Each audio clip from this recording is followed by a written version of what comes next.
This is horrible. I'm furious right now, but I'm also depressed as hell. I know what I have to do, it's just killing me that I have to do it. It's fresh, and it hurts a lot. My wife didn't come home last night. She went out with a couple of girlfriends, which is pretty normal for her. She's normally back around 2 a.m. on these nights, so I waited up. Around 2:30 I called to check in. She answered, and I could hear people in the background. She told me they went to a party, but were leaving in a couple of minutes. She wasn't home by 3, so I texted. It delivered, but no reply. Around 4 a.m. I called again. It rang a couple of times before she sent me to voicemail. My wife finally came stumbling through the door at 6:47 a.m. this morning. I know the exact time because I was worried. She was wearing a dress she didn't leave the house in, with mesh leggings I've never seen either. The leggings had clearly been torn, and her makeup was smudged. My heart sank when I saw her. My immediate worry was that she had been assaulted. She only shook her head no when I asked her that. I asked her what she had been doing then. She only said that I knew what she had been doing, and that kind of confirmed what the voice in the back of my head had been screaming since she walked in. My wife cheated on me last night. I asked her who it was. She shrugged almost casually and said it was somebody they met at the club. She went back to his house and hooked up with him, then Uber at home. She then said she didn't want to fight and just wanted to sleep, so that's what she did. She's still asleep now and didn't even take a shower before passing out, so fights to say our relationship is over. We don't have any kids and we rent, so it shouldn't be an extremely complicated process. I keep trying to reason myself out of it, pretending there might be something to salvage here. I've always maintained that cheating would be a red line for me, though. I think I need to stick to that now. Update, me again, folks. I'm sorry I didn't get around to this sooner. I wasn't able to get the day off work yesterday because my boss kind of sucks. I was a complete mess at work yesterday, though, so I was allowed to take the rest of the week as vacation, thankfully. I think I went through all of the stages of grief while my soon-to-be ex was sleeping. I wasn't expecting my post to get any attention at all. I just figured I needed to try to talk to someone about it because I was not in a good headspace. I made the post in the morning, and by noon she was still conked out in the bedroom. I had processed things a bit more, and I had a rough plan in my head that I was starting to set in motion. I made a short list of questions I wanted answers to, gathered up all my important documents, laptop, etc. Then I went into the bedroom and started packing myself a suitcase. I know a lot of folks wanted me to kick her out. I did consider it, but honestly, I'm not overly attached to this place. We just rent, and I'm in a lucky enough situation to be able to say that paying half the rent for a few months isn't going to financially end me.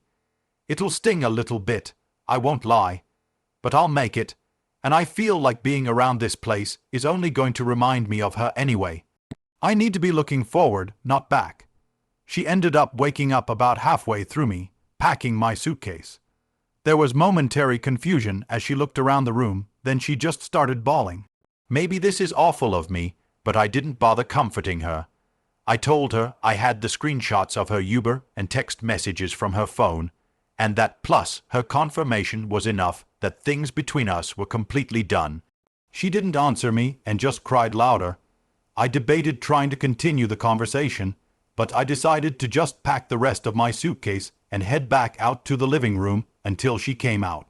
When she finally left the bedroom, she sat next to me on the couch and asked me if we could talk things through. I told her as calmly as possible that wasn't how things were going to work. I was going to ask questions. I wanted honest answers. She told me she'd be honest, so I proceeded. My voice was shaking the entire time. It was taking me everything to hold it together, but I kept going. Was this the first time she had cheated? She started crying before she answered that, then told me no. She had cheated on me multiple times over the course of our relationship. It was, and I'm going to use her words exactly here, just sex, a way for me to let off steam. None of it ever meant anything.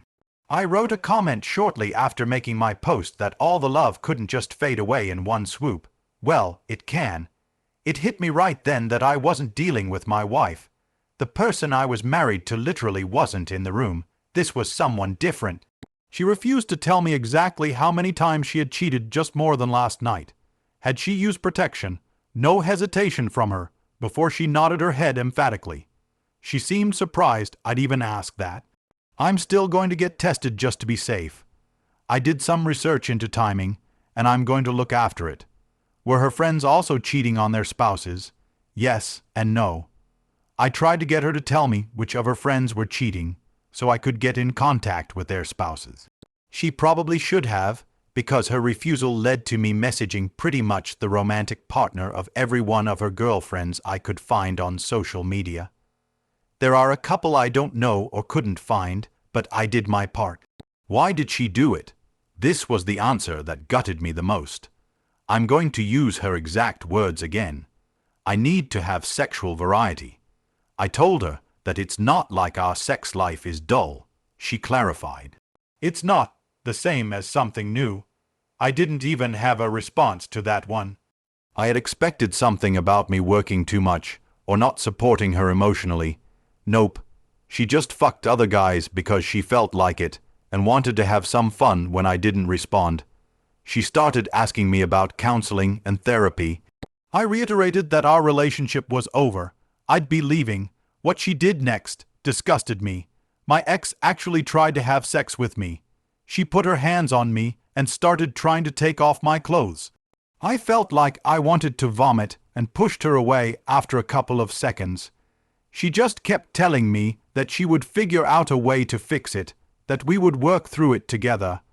I told her that there was no way, and she started bawling again. She went to the bathroom and locked herself inside. I was just sick of everything at that point. I called her mother and told her what was going on.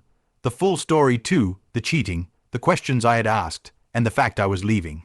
I've always had a good relationship with my ex's parents. They both decided to drive to town, which is about an hour for them. Once I knew someone was on the way, I just grabbed my things and left. Her waterworks in the bathroom were just annoying me because it felt hollow to me, especially given the answers to my questions. I ended up packing another bag before I left and took all the things that I could think of that I felt sentimental attachment to with me. I found a parking lot and sat in my car until I was able to get in contact with a buddy for a place to crash. I tried to take a nap, but I was running on way too much adrenaline. I knew when her parents had made it to the apartment because she started calling me. When I didn't answer those, she started texting me. She had gone from sad and crying to furious. Apparently, I'm a fucking piece of shit for telling her mom everything. Whoops, I'm not sorry. I've received roughly 100 texts from her since leaving.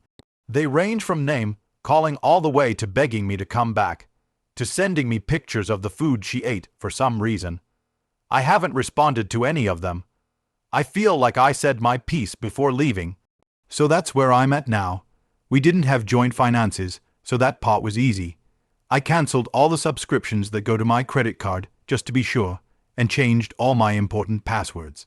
I'm crashing on a friend's couch for the next bit, but I've got some feelers out to some short-term rental places until I can find something more permanent. I've got feelers out for a divorce attorney too. A co-worker of mine had a recommendation, so barring something better, I'll probably go with them.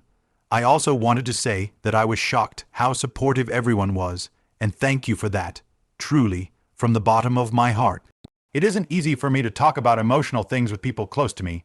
This was an invaluable venting place for me. Thank you all so much, TLDR. This wasn't the first time she had cheated on me. I packed up my things and left, and I think I'm on track to being in a better place. Working on initiating divorce proceedings now. Update. Hey folks, I'm happy, I guess, to say that this will be the final update to what has been probably the most difficult chapter of my life.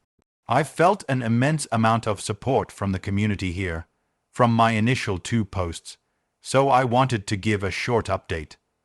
Bottom line, my ex and I both signed the final papers for our divorce this week. It feels kind of surreal to think about that still. About 2 weeks into everything, she got resistant. I cut her off entirely, and she refused to return my attorney's calls for a little while.